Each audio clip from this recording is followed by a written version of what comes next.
Having worn many differently colored hats, Harsha Bandi has been around the Overwatch scene in various capacities.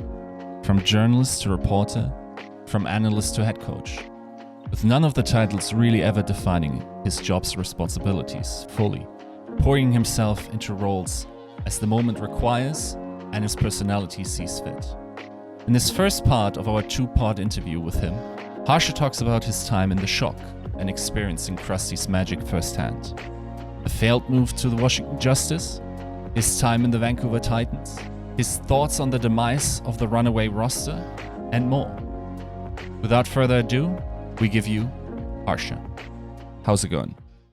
It's going pretty well. How are you? All good, fine. Thank you. Right, so you've had an interesting career in Overwatch. And you actually, there's a universe where you're sitting here on this side asking people questions. And you're the journalist. So you started out doing journalism in the scene and then eventually switched to the coaching side of things. Can you describe the process? What was your interest in journalism like in Overwatch? I don't know why I started out as a journalist. Like, to be super honest, I always kind of was just like very deep into like watching esports and like trying to understand them and following the personalities and stuff like that. And so I followed League of Legends really closely, and actually like started writing analytical articles about that, but like not on like a big scale, just like things that I did as a hobby back on some maybe like Gold Pretend or some site like that. And then that was basically as soon as Overwatch came out. And when Overwatch came out, I like really enjoyed kind of like the freshness of the game. And I think League probably tilted me more than, you know, the healthy amount. And so I was just really interested in following a new game, and Overwatch was that for me basically. So I kind of just started out like writing about like concepts in ranked and concepts in like pro play that you could bring into ranked and stuff like that. And then ended up just following the pro scene really deeply, and then wanting to cover that more and more, wanting to like interview players and stuff like that.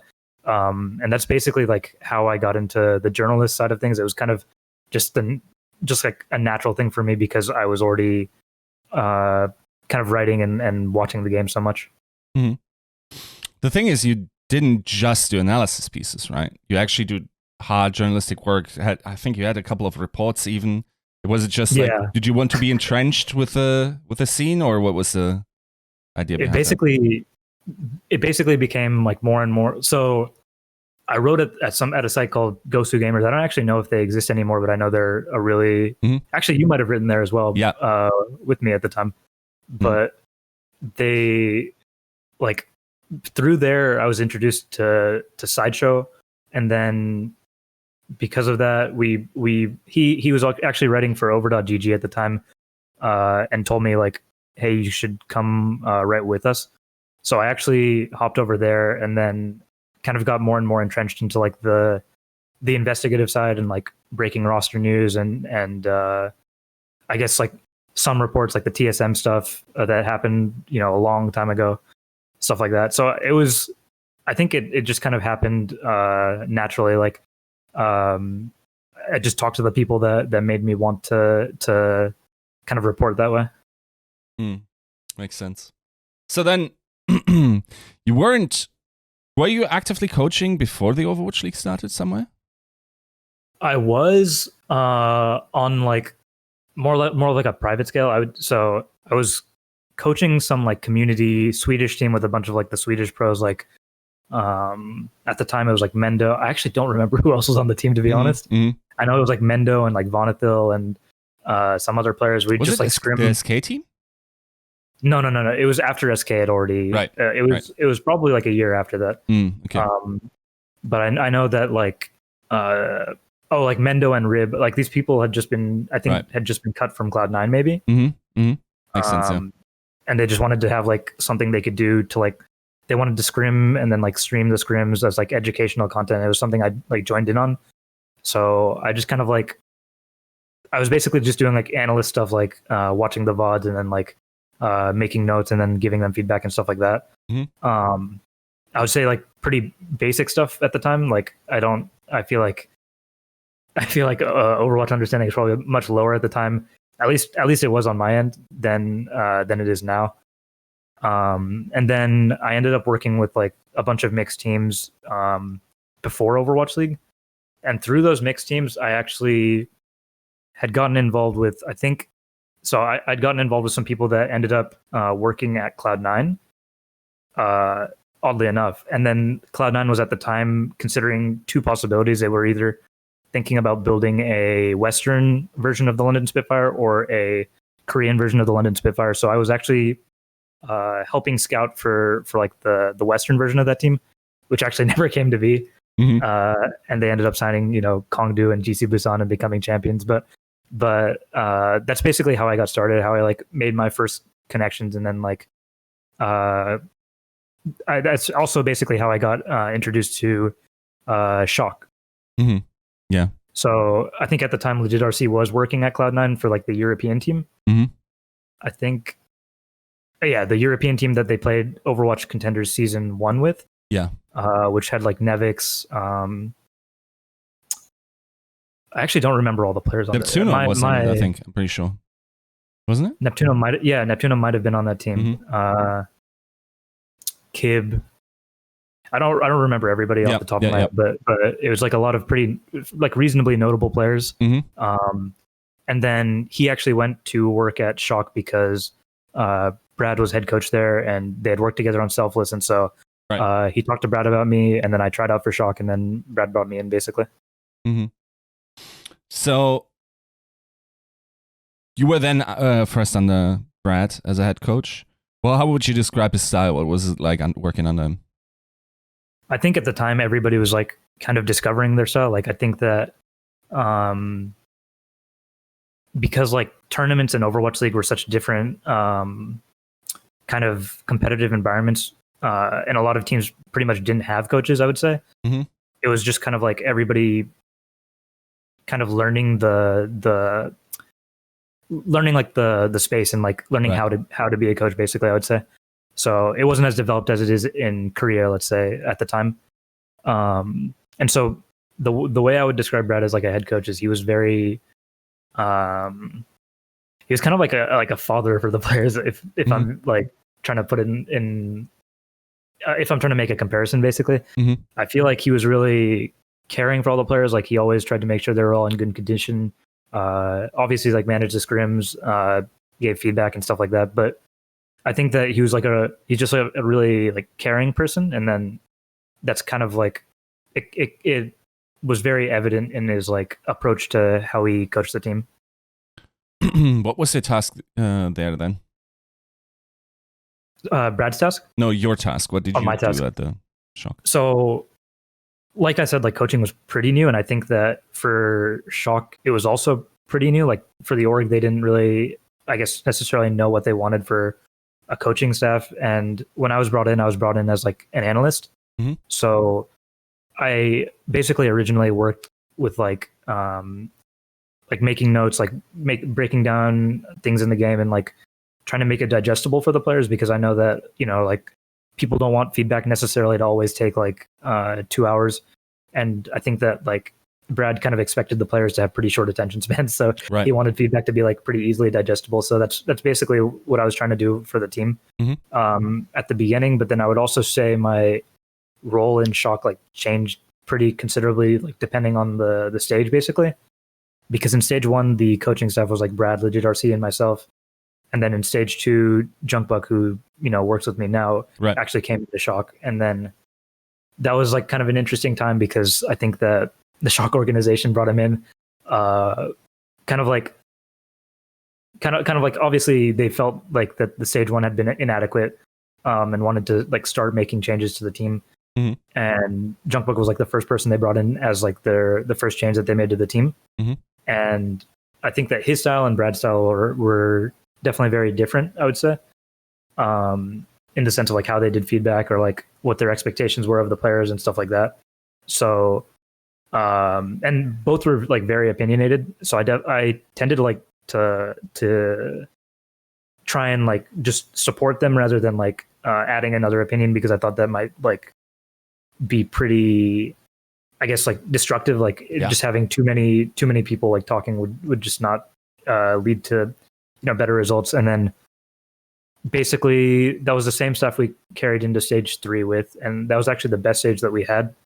So I would basically just do like analytical stuff then, and then stage 1 I would say I had more of like a vocal role. Stage 2 and 3 I had more of a like complementary role. And then stage 4 is obviously when Crusty came in. Shock decided they wanted to kind of like revamp the whole coaching stuff. Mm-hmm. So myself and Junkbuck stayed, and then they brought in 9K as well. And so it was the 3 of us and Crusty. And then Crusty obviously was coming from Boston, and he came in without knowing the pieces at Shock, like without knowing the players or the staff or anything like that. So he obviously sat down with Junkbuck, sat down with myself, like asked us about our expectations, like how we thought about the game, stuff like that, and like built out the staff that way. And then we were all really, really hands-on in stage 4, I would say, because I think that was the environment Crusty like wanted to make. So I would say that we were like all really vocal and had all like really different opinions of the game, but then we'd always be like really close as a staff. So we'd always we'd always like go drinking together. We'd always hang out in the same apartment. Like we'd just stay up till like 3 a.m. every night, like looking at VODs and stuff like that. So even though we all had like very differing opinions about the game, we'd always like have like one, I would say like unified mind when it came to presenting feedback and like talking to the players. Mm-hmm. So it just kind of like my role always just kind of evolved depending on the situation that we were in Shock. And we're going to talk about the Titan situation, but it feels like sure. you've been always pretty liquid in the terms of the roles that you had to fill, right, in the teams that you were in. Yeah, I think that maybe it's something about my personality or something like that, but I tend to fall into like pretty liquid roles, I would say. Mm-hmm. So, in many ways, it's of course, I think even head coaches I talk to always have this idea. We would love to just be a mouse in the corner in a Crusty coaching room and just observe what's happening there, because there's obviously something magical about the guy, right?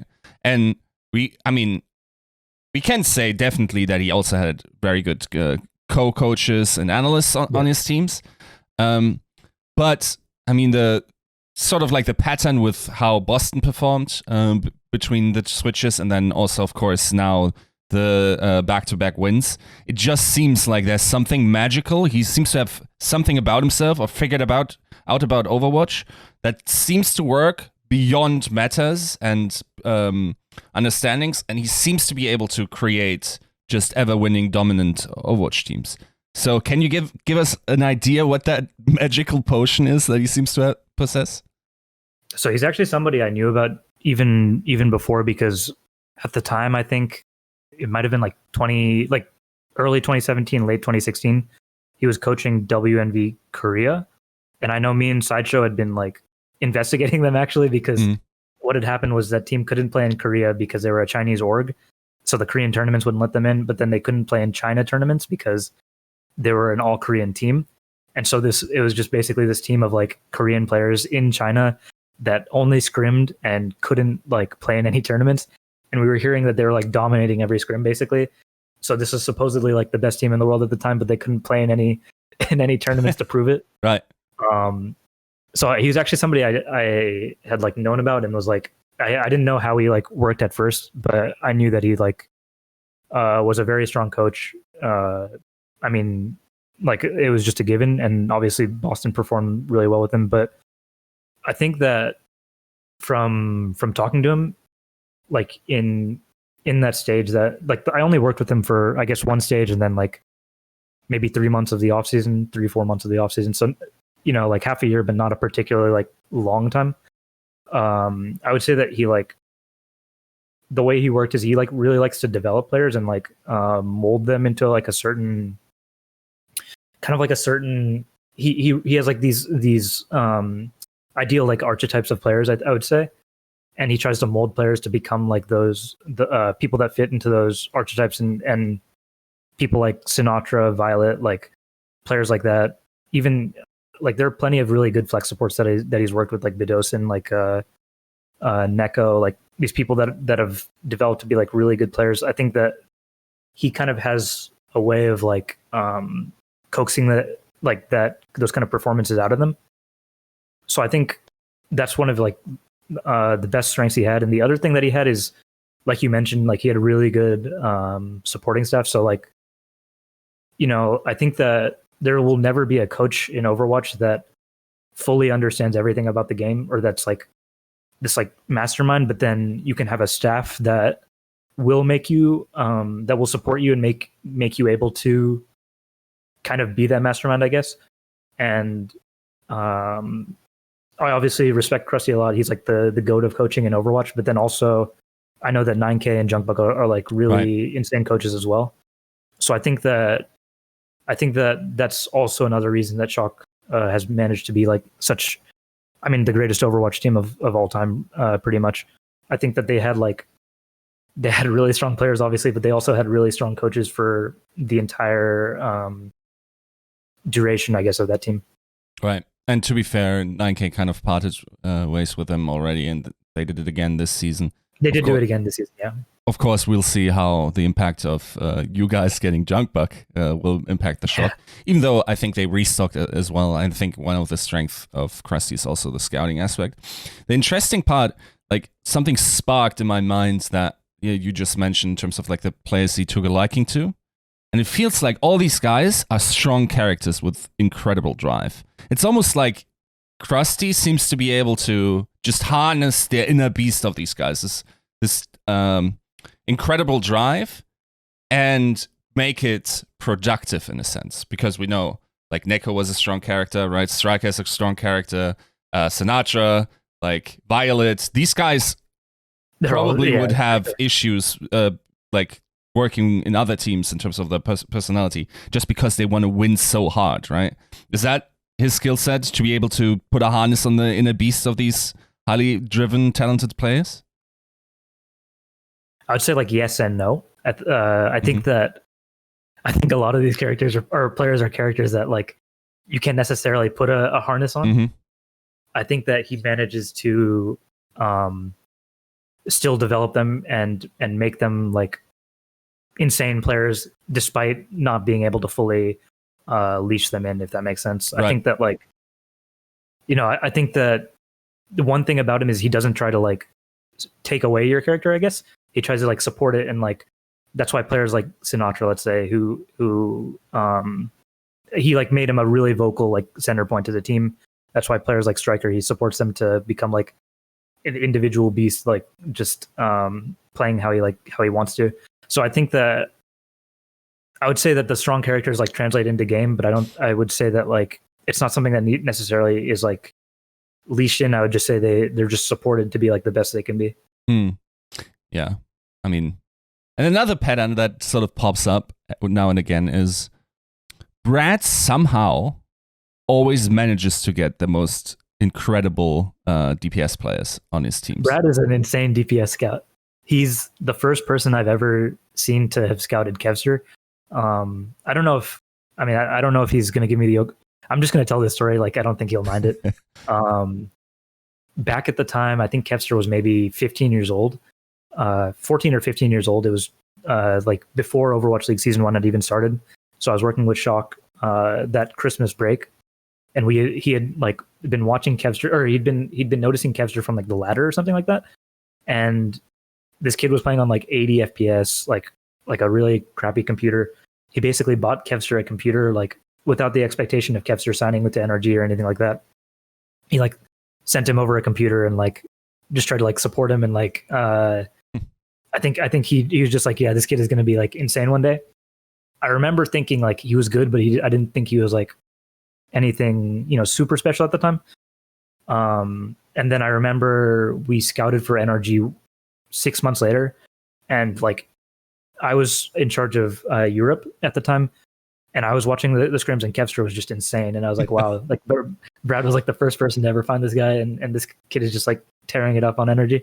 And he ended up actually being signed to NRG after that. So like after that, I noticed that Brad had like a really, really good eye for DPS players. Like, I will say that I don't think that like Pelican and Pelican and Edison are not necessarily like indicative of being like a super amazing scout. Like those are players that people would tell you were good. But like I think in general he has a really good eye for like up and coming players. Yeah, and I mean you certainly probably had a hand in scouting Sugar Free and getting him on. And 100%. Right, there's a pattern there that he really understands. Like even Sinatra, if you think about it, and DeFran. And DeFran, yeah. Yeah, it's. I mean, if you look closely, you could probably come up with a hand for even more insane players that you probably also support behind the scenes. So, in that regard, incredible coach for the DPS role. Now, between season 1 and season 2, you find yourself in an interesting situation. So, can you describe what that off season was like for you? Yeah, so I think like a vague version of the full story is already out, and I'll give another, I guess, vague. I'm not going to go into all the details, but I'll give like a vague version of what had happened. I was planning. I basically was like planning on staying with Shock at the time, but like I also was kind of feeling like after stage 4 and after we had done tryouts and everything like that for NRG and for Shock, I was also kind of feeling like there are a lot of voices, and I also felt like I had the least tenure on that team. And so I was like, I can spend another year learning, or I can try and that's not to say I don't intend to learn if I'm in a different environment, but being on Shock would be essentially like learning all of season 2 and then applying that in season 3 as like a higher role. Or I could take like a leap and use what I've learned from season 1 and try to test that out in season 2. And so when Justice had approached me with an offer for, I would say, considerably more money than what I was getting paid in Shock, I was just, I basically was just like, yeah, I'll take the offer. I'll try and like put to use what I learned, and then and join the team. I watched tryouts for them. I basically was like considering joining, but I hadn't like necessarily fully committed. But I would say that in my head, I was at least like leaning towards it, joining Justice at least. And then basically some people from Justice had mentioned to staff in Shock, like before I had made my final decision or anything, that I was like helping them, scout for the team or something like that. And then Shock kind of like was like, wait, what? Like this guy's scouting for both us and Justice at the same time. So obviously they took it in a very, they didn't take it very like well. And they're like, hey, like, we appreciate what you did for us this year. You should make a decision now as to like what you want to do though, like whether you're going to stay or whether you're going to go. And at that time I was kind of like, I feel like I act, or at least before I acted out of like, maybe passion, or like I acted more irrationally than I would like these days. So I feel like when I heard that, I was like, wow, these guys like don't trust me. Like I haven't made a decision yet, but they're already telling me like I need to, they're already telling me that like somebody else told them the situation and they told them like an inaccurate representation of the situation. And they're not like, I just took it the wrong way basically. And I was like, yeah, thank you for having me, but I'm going to join Justice. And then obviously the Justice situation happened where like, I don't know what I guess like what exactly I should say about it. But I like scouted for their team for 4 days. I remember they didn't want to give, I will say this, they didn't want to give Corey a tryout because they thought he wasn't good enough. And I was like, what? I had watched Corey a very extensive amount of time in Shock. I had been tracking his win rate. He had something like a 80% win rate in tryouts. And I was like, you guys are crazy if you don't want Corey. So I was like, you guys should definitely look at Corey. And then they did start looking at Corey and obviously signed him as like the centerpiece for the team for 2019. So I will say that I did leave a mark on there, even though I guess I would have preferred not to. And then obviously I was told after asking them like several times to like make sure everything was like written down, that I have a contract and everything. They were just like, yeah, we don't have a contract. And this is after they had basically leaked to Shock that that I was joining them. So like, I remember the community making a big deal about saying like, oh, Harsh is an idiot if he joined that team without having a contract in mind. But my hand was like forced in a sense. because it was like told, because like a misrepresentation of the story was told to Shock, I wouldn't have left Shock without a contract. But at the same time, I also acted irrationally by telling Shock, if you guys don't trust me, like I'm just gonna take this job. So Right. It's a bit of both, I would say. But yeah, obviously I didn't end up on Justice because of that. Right. And of course, it was the off season where a lot of 8 expansion teams came in. So fortunately, there were a lot of jobs still somehow in the ether, also relatively late into the game. And okay, I hope he doesn't mind me telling the story, but About Dennis? yes. Yeah, yes. you can definitely tell it. So basically, for those that don't know, Dennis is Baroy, and he works for the Boston Uprising now, was a long time with the Toronto Defiance, and he had to make the call on which team he would go to, because what do you know, Moneyball was pretty like a hot topic. You have this guy that works, has like stomped out of the ground pretty much by himself, Winston Slab. So people want a statistical analyst, right?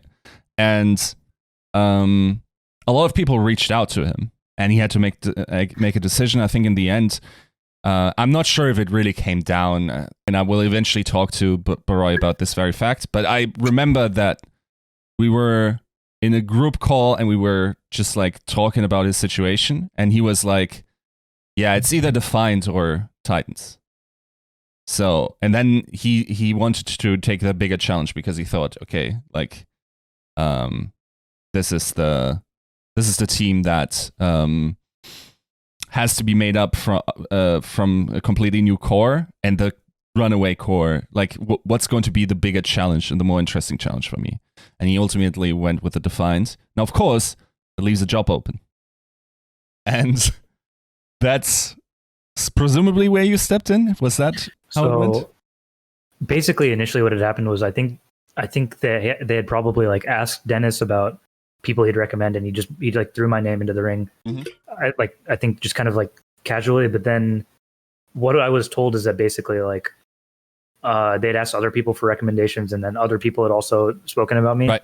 And so because like multiple people had said that, they like reached out and asked me if like I'd be interested in both like a dual kind of like coaching and also like kind of like GM manager kind of like duties, mm-hmm. like a kind of like a dual role in the team. And I initially was like kind of skeptical, but then I was like, I talked to them. I was like, oh, you guys are getting RunAway. Like, never mind. That sounds like the opportunity of like a lifetime. So I'll do it. And like my, like one of my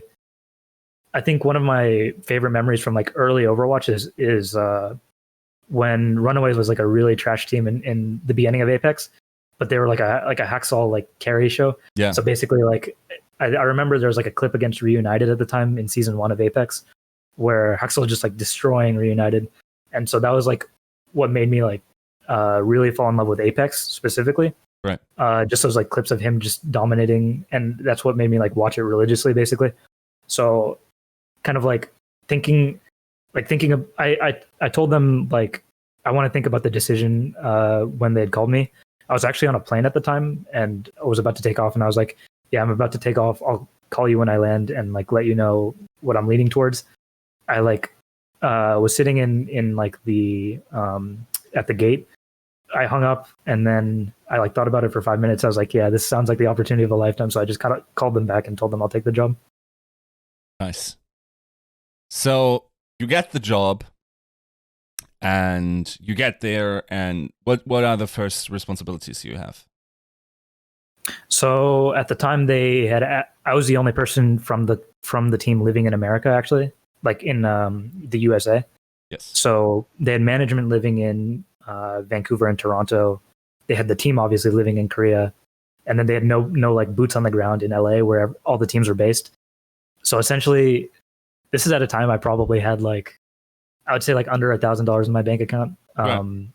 Obviously, like I know people have like a very inflated view of how Shock was paid in season 1 because of the report about Sinatra's contract, but Shock was a very low paid team in season 1, mm-hmm. and my salary obviously reflected that. But I would say that I had like less than $1,000 in my bank account. I had to move out of the Shock apartments. They were like really nice to me and like told me I could stay as long as I needed to, but obviously they had to give back the apartment at some point. So Right. Vancouver showed me the team house. So there's this giant mansion basically in Hollywood Hills, and I moved in there with like under $1,000 in my bank account. Right. And I was just living like in like I picked my room out. I picked one of the smallest rooms, so I was obviously just in the basement, but it was like basically this giant team house where I like was like barely hanging on because LA is very expensive, and I'm just tasked with like setting it up for the team to come. I will say that communication with the organization, which has seemingly been a thread that's run through that team's kind of history, the communication was relatively poor. I would say I'll talk about this a little bit, but I didn't receive my like first paycheck for like 4.5, 5 months. So I was hanging on by threads basically. I was eating like instant ramen for lunch and dinner. Like I'd get eggs. When I went to the grocery store, I'd get eggs, instant ramen, and milk, and that from like for protein shakes when I was working out. And then basically I realized that it was cheaper to get frozen pizzas than it was to get instant ramen, so I switched to frozen pizzas.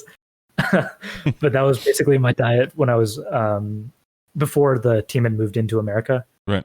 So I set it up. At some point, I dipped down to $300 just using my money to set up the team house.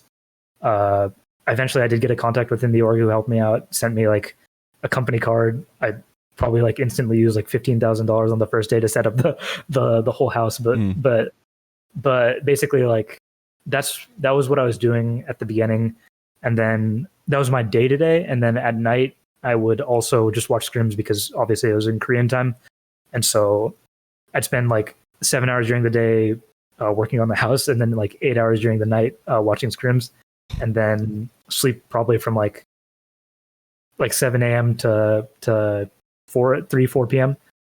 And so I wouldn't see the sun for like a few months, basically. Mm-hmm. How many hours did you work these weeks then? Probably somewhere around like, we'll say like 16 times 16 hours a day, 7 days a week. What is that? That sounds like 86, or no, more. That's more than 86. Here, I'll type that in real quick. 16 times. I will say for the viewers, it's very late where Harsha is currently, and it's very early where I am. So please excuse us in not being able to make mental arithmetic work. But so that's, I believe, 112.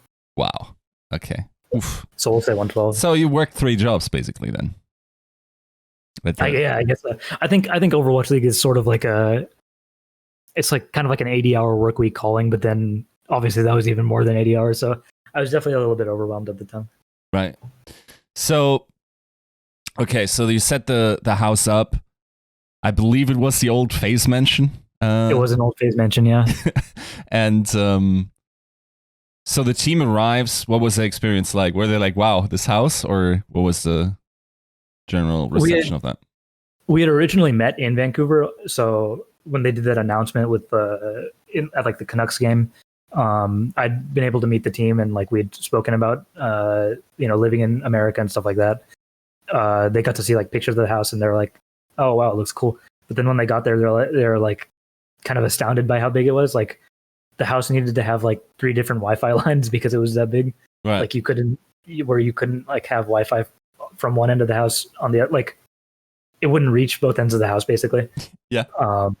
So it was definitely like a step up from where they were living as well. Like I don't know if RunAway is in the same state as it used to be. Obviously, it's hard like having ends meet as like a tier 2 team in Korea though. Right. And they told me that they were living like 4 to a bedroom in their apartments, and so for them in like a small bedroom, for them to move into like a giant house was definitely like a very big like luxurious step up, I would say. Mm-hmm. What was it like coaching for that team and like managing as well? Like, was it fun? Was it satisfying? It was definitely really fun in terms of like, I got along with all the players like really well and all the staff really well, especially at the beginning. And then like they did they like tried really hard to always like communicate with me in English or like teach me Korean and like help me fit in as well, because obviously they had known each other for like a really long time, but I was like the new guy stepping in. I guess you could say Pajian as well was a new person stepping in, but they like just tried really hard to be inclusive, and so I thought it was like a really, I would just say like a really fun experience. And obviously in GOATs, like I would say that team had like a higher understanding of GOATs than anybody else in the world. And so I would just like, at the time I was just like trying to do scouting and stuff like that for the team, and they'd like kind of work out the kinks in their play during scrims. That's how it went I would say for the first two stages. And then I would say probably from the top down, we like gave them a little too much freedom, and that resulted in like, I would say like deteriorated play as like time went on. So in stage 3, we were a lot more hands-on with the coaching and like scouting and like talking about like fundamental gameplay and stuff like that. So I would say in that team, I guess my role evolved as well. Mm-hmm. So, okay, you talked about the slowdown process. Is there anything you can pin it to where you could say, okay, had we done this differently, or what was basically the reason for the RunAway eventually losing some steam? So let's say we won the first 19 games we played, I think. Right. We won until the stage 2 final. We hadn't lost a game until the stage 2 finals to Shock. I do want to add, so I think that people will disagree with me, and that's completely okay, but because I have a different perspective from where I sit than from where other people sit. I think people talk about like that stage 2 finals as a pinnacle of GOATs, I would say. Mm-hmm. But then I'm not sure how Shock feels about this. I actually have only spoken about this like in passing to Junkbuck and to Crusty, but that final was played at 10 a.m. and I know that our call time was like 8 a.m. or something like that. I know that both teams had trouble sleeping, like were in like pretty bad condition stepping onto the stage. It was played at 10 a.m. because it was going to be broadcasted on ABC at the time. Right. So I just remember both teams were like in pretty bad condition, I think, and then ended up playing a game, and Shock had just leveled up over the stage, and I think that I would say the better team won, but I would say that it was like a match where we were both pretty sloppy because of the condition. And they made good mid-game adjustments, and we weren't able to keep up with it. But I wouldn't say we like necessarily slowed down, but I think that during that final, I think that us as staff like realized we let the players off the hook too easily just because they were so dominant. Mm-hmm. We didn't set up like an environment where they needed to treat competition as like a job. It was just something that they were so good at that it was like something they did and then came home and got to do whatever they wanted. So I would say that was partially linked to the decline of the team. And then going into stage 3, we decided we wanted to we gave the team a break. They went to Korea for 2 weeks. And then coming back, we wanted to change the environment. So we changed our approach to like practice, our approach to feedback, our approach to matches. But then something also happened during that stage where DPS and Sombra Goats were also becoming much more viable as strategies, just from buffs and like changes in the meta and stuff like that. And so the second that regular Goats started struggling against Sombra Goats, I think that the team basically like lost faith in Goats and decided they wanted to play Sombra Goats as their main playstyle. And so what had happened was like there was like a very big disagreement in the team. I know even like RunAway was talking to the players and they were telling them like Sombra Goats wins all the time in Korea. Like you have to just switch this. So we were having like really big clashes in the team. Eventually there was a week where we had to play Chengdu and LA Valiant. And during that week, we're like, oh, fuck, like we're going to have to play against DPS. We're going to have to play against Sombra Goats. And we're not even confident in Goats itself. So we think we're just going to play the worst comp into 2 different bad matchups. And so I remember what had happened was like, I don't remember what day we played. Maybe it was Friday, maybe it was Thursday. But the day before we had played, we all sat down and we're like, we don't feel confident right now, but like we know we have the skill to be the best team in the league. So let's just approach these matches as though we were going to do the best that we can we're scared of both of these matchups because they're like very unpredictable. We haven't practiced well against them, but let's just do the best that we can, basically. We actually expected to lose to both teams. We beat Chengdu, and it was actually a relatively easy win. And then when it came to the LA Valiant, we lost our first regular season game. I would say that for the most part, the team wasn't actually that upset because we were a team where you could see the results from scrims translating directly onto stage. So in stage 1, actually, I'll tell a funny story because people like to talk about scrims so much, but like before the season started, we were like probably like a 30-40% win rate in Korea. Like we were losing to Korean contenders team all the time. Obviously, players playing from home in like a different environment is like a factor in there, but then we were just like, oh shit, like these Korean teams are good. But then as soon as we came to America, we lost a single scrim in stage 1. Like we were really dominant. Like we were putting Stitch on Winston and stuff, and we were still destroying scrims. Like, right. Like teams were not anywhere near our level. So in stage 1, we're super confident, and people were always rating New York as like the best team in the league, but we're like, no, like we'll beat everybody. In stage 2, we dropped off a little bit, but we were still extremely dominant. Like, we'd go even sometimes, but we wouldn't really lose scrims, except we lost maybe one scrim to Shock, who we actually didn't scrim Shock very much that season, but like I remember we just lost like 1 or 2 scrims to them in stage 2, but overall, like we're still a really dominant team, probably like a 97-98% scrim win rate team. And that translated to stage as well. That stage in stage 3, we were like an 80% win rate team, and 80% win rate is like a really good win rate for most teams. But then that 19-20% difference in win rate was enough for the players to kind of question their strategy and question themselves. And once you start questioning whether your strategy is going to work, you're not going to like play it to the same level. I like pretty firmly believe that. And so that's why we had to make a change during stage 3, and that's why we ended up becoming a Sombra Goats team. So I would say that was the initial drop off. And then, Shanghai peaked at the right time. They beat New York, they beat us, they beat Shock. And, I'd say that there were a lot of things that we would have liked to try, but I think that in the end, like we had made ourselves a Goats team, and we didn't get a large amount of practice against DPS, so we didn't get to test a bunch of setups or anything like that. Meanwhile, this team was like insane at all the heroes they were playing. They were able to split the map super well, like understood how to beat Goats really well.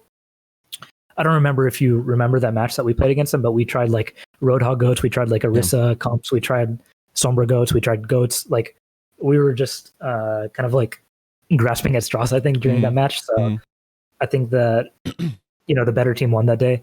And then we went into stage 4. Stage 4, we actually became really confident again, because it was 2-2-2. Everybody was having to play a new thing, and we thought we were like the best players in general. So we were like, it doesn't matter whether it's 2-2-2 or Goats, like we'll win. I remember at the time we were playing Hureg, Haksal as our DPS duo, so we didn't have a Widowmaker player, and other than Hureg, and we were just like, Widow's going to be strong in this meta. And then we played Haksal as Genji, and the meta definitely was not Widowmaker Genji, but we were just forcing Widowmaker Genji all the time, and beating most teams with it. And then we played Justice. Justice had actually solved the meta before us, but then also we had done something really weird where we had hard committed to Reaper May, and I don't remember the reason we had done that, but we definitely did not read the meta correctly going into that match. We had hard committed into Reaper May and just thought that could beat the Hanzo May comp. We're playing them on all these really wide open maps, and then Corey just dumpstered us. So we lost that match. Then we decided to play to the actual meta, and we're playing like Hanzo May, we're playing the Reaper May, like we're just playing whatever we needed to play. And then we were a pretty good team for the rest of that stage. I do remember that our last 2 matches were at the LA Valiant homestand, and those were against New York and Shock. We beat New York 3-2 with Repellin with Repellin for 4 of the maps, I think. Maybe not the last map. And then we lost to Shock 3-2. We actually had not practiced for 2 weeks leading up to those matches because we were in Vancouver for like a media event. Half the team was in Vancouver for a media event, and then you can practice with the other half of the team. Right, of course. So we actually just had not practiced for those matches, and then went in like beating New York, and then went in like barely losing to Shock. So we were really confident in our 2-2-2 because like, and we had Repellin the whole time, so he was our substitute player who like didn't get to practice much. So the whole time we were just like very convinced that we're a really insane team. And then we went into playoffs, and that was the Doom Reaper meta as well as the Bastion meta, which we didn't really explore Bastion much. But in Doom Reaper, I guess one of the things that that happened in season 2 was we scrimmed Shock very little, and the few times we had scrimmed them, we beat them one time in stage 1, and then we lost to them every other time we scrimmed them during the rest of the Overwatch League season. Going into playoffs, we played them like 2 times in the first week in scrims, and absolutely like dumpstered them like 6-0, wasn't close. And then they lose to the Atlanta Reign. So we were very like, we were extremely confident in playoffs and basically like thought we were the best team. Obviously things didn't end up going that way because Shock leveled up after the first loss. But I think that, you know, there was a dip in Vancouver, but then also I thought that it was maybe more harped on than it necessarily needed to be. I remember all the power rankings would have like Vancouver 4th, 5th in like DPS metas, or even after we lost to Valiant, people were like, oh, Vancouver's not good anymore. I think that from my point of view, like the scenarios that we were faced with, were all like very temporary scenarios that we overcame immediately the next week. And so I felt like outside of those very few like hiccups, like the loss against Washington Justice or the loss against the LA Valiant, those were all like mistakes that we recovered from immediately after. And so I think we were always like a top 2 strongest team in the league, like outside of those, I would say the 2 weeks where we didn't read the meta correctly.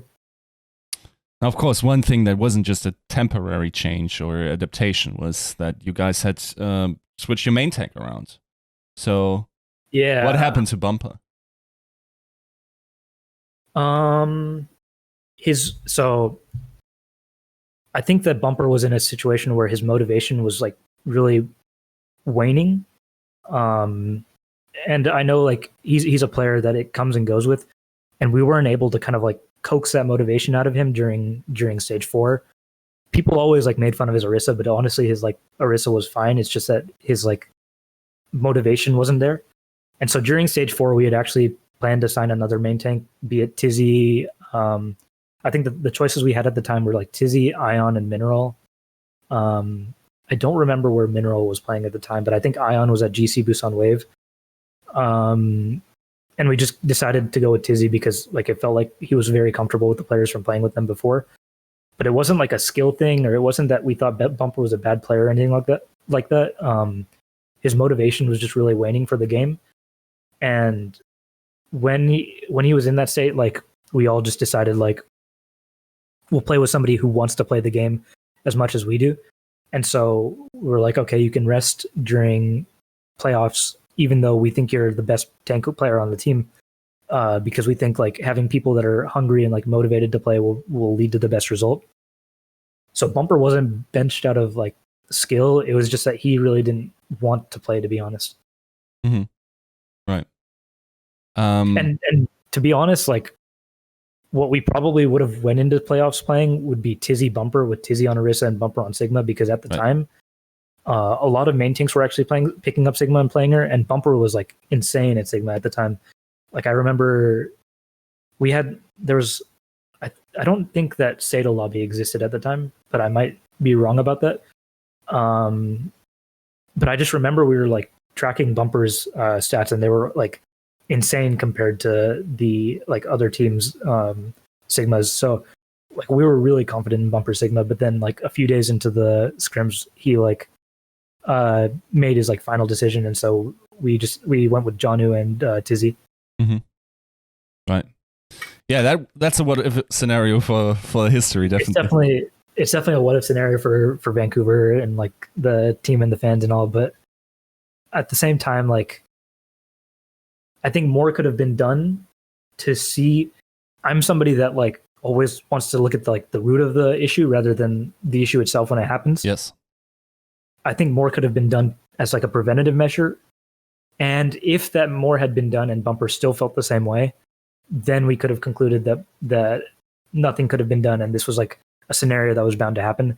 But I feel like we could have noticed signs of burnout earlier, or we could have had one-on-ones with him earlier to talk about the issue. Actually, during I would say like during stage 4 and like the beginning of playoffs, I had to do like a lot of one-on-ones with him to like kind of feel out where his head was at and like try and coax him and see if there was a world where he could see himself playing, or like where he could find his like motivation again. And it just wasn't like happening, I guess. Mm-hmm. But I feel like maybe if we'd addressed this sooner, maybe you could have seen a different Vancouver for the last like stage and playoffs of the season. Right. Do you have any idea what he's doing now? I don't. Like, I talked to him a bit, but like very infrequently, and I haven't like caught up with him on like his personal life, I guess. But I know that he's been like streaming at least like a decent amount, and he has like a very fun personality on stream and like enjoys playing games with other. I know he like streams a lot with other Vancouver players, so I'm not sure necessarily what he's doing, but I think he's just like enjoying, his non-pro gamer time and like streaming a lot. Right. Now, of course, getting to finals is an experience that every professional wants to experience. Losing them is bitter. And you had lost finals before. Sure. Sure. But what was losing the season final like for you? That was really depressing. Especially because for me, I couldn't have picked a worse team to lose to, because it's the team I had like literally just left. Right. And I was obviously like still very close with the staff from that team, the players from that team. So, I was happy for them, but it hurt me like a lot because I was like, because we were also extremely confident going into that match. Like it's obviously, one thing to talk about how scrims are going, but for that team, scrims corresponded really heavily to our results. So we could always track how we were going to do depending on how the scrims went, right? And so because of that, we went into finals extremely confident. And I wouldn't say like cocky, but like I felt like we were justifiably confident. In hindsight, I think we could have seen cracks, but I think at the time, like we had dumpstered Shock in scrims earlier in the playoffs, and then we were beating all the teams in like we were winning all the scrims basically. And then obviously as teams started getting knocked out, there's less and less of a scrim pool to play against. So it just became us playing against like Team Envy, Atlanta Academy, and then New York XL2 or whatever it was. And obviously dumpstering those teams is not the same as dumpstering like Overwatch League teams. So that can lead to like a different sense of how we're doing.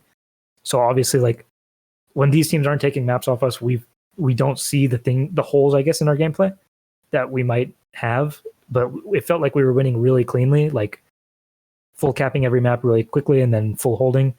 And so I think that kind of masked the real weaknesses we had. And so I would say that, that if you watch that final, some of those maps are actually pretty reasonably close, but it was still a 4-0. I think Anubis was really close. I think that Gibraltar was not close. I think that Icon was like 4-5 or something like that, 3-4. Like it was like an overtime map that could have gone either way. Anubis was the same, and I think that Lijiang wasn't close, to be fair. But I think that we had gotten to a certain point, but we hadn't pushed past it, and Shock had actually just pushed past it. I think the other thing that made it different was that Shock had mastered that Bastion comp that was being run in the finals. Right. I would say that everybody else we played had not mastered that, so we were able to just dumpster it with like the May Reaper style of you give up. It was like we'd give up fights until we had a Mei ulti, or like we'd drag out fights until we had a Mei ulti, and then we'd get our Mei ulti, use it, win the fight, and then instantly start like not letting the Bastion comps into the map. Like we wouldn't let them even set up. Mm-hmm. So we had gotten really good at that in scrims, but then Shock was on just on a different level with how they played the comp. I think also we just got really tilted during the finals. Like the players were clearly very tilted, and it was like it's a tough match to like let your emotions get to you, but I think they like really did during that match, and so it was just overall like just a really disappointing like end of the season for us, because I mean the whole time we knew it was going to be us and Shock, but we never thought it would be like a 4-0, you know? We were like always thinking we're the two best teams, and like it'll always be that way, like it'll always be a close match, and you know, it's inevitable that it's going to be like a long series. And then for it to end in a 4-0, it really sucked. And I would also say that I was like really close with the Shock staff, and then we were staying in the same hotel at the time, so I just got to see them being like super happy while I was just like depressed, basically. Right. So it was not a good feeling, but it's one that you learn from, I guess. Right. How did you perceive? Of course, you guys went through thick and thin throughout that season. Relocation to a new city for you, I assume, or no, not really. You were already in LA with a Shock before. I moved right? like 20 minutes away, basically. Yeah, but for the guys, they had to move countries, continents, and whatnot. Then, of course, you had incredible success, but I'm sure, like as you described, it wasn't always easy to get there. So you have these experiences with these guys. You also have the finals loss. You part ways with them, but of course, like there's still a relationship there. How did you perceive the falling apart of that roster? I was really sad about it, but this isn't fully true. But then I'd say this is like 70% of the reason I left is that I knew that roster was going to fall apart. Like it was pretty obvious to me that the cracks were there. And for me, I also had like a pretty big hand, I would say, in like patching up some of the relationship between the org and the team, and like as like quality control between the org and telling them, hey, like this isn't going to fly, or like telling the players, hey, like this isn't going to be reasonable to the org, like we're going to have to frame it in a different way. So, you know, maybe if I would, maybe like me leaving had some hand in this, but then like I also just personally felt like it was inevitably going to fall apart, and so I wasn't super surprised, to be honest. I just think that the organization and the team were not. The organization wanted to have the kind of team that they have now. Like they want to have a team that they're like building up as like underdogs that come in and like they support them in that kind of way, you know. They weren't prepared to have a team that should contend for top 2 in every single meta, who expect to be paid that way, who expect to be treated that way, you know, et cetera, et cetera. They weren't expecting that, basically. So it was just kind of like a fundamental difference that felt pretty obvious, not only to me, but I think it felt probably pretty obvious to like all of the players and the staff and the organization as well. So that at least had a hand in me deciding to leave. And actually Vancouver did give me, I don't know how much I'll say about that offseason, but Vancouver actually did give me the highest offer during that offseason. And I still turned it down because I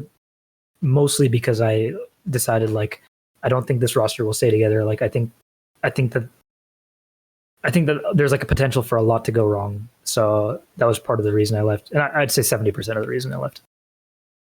Right. I mean, we always have this idea of them because some of them have stuck around together for a long time, of like this family idea. Is that a frame that you would apply to that team, having been with them?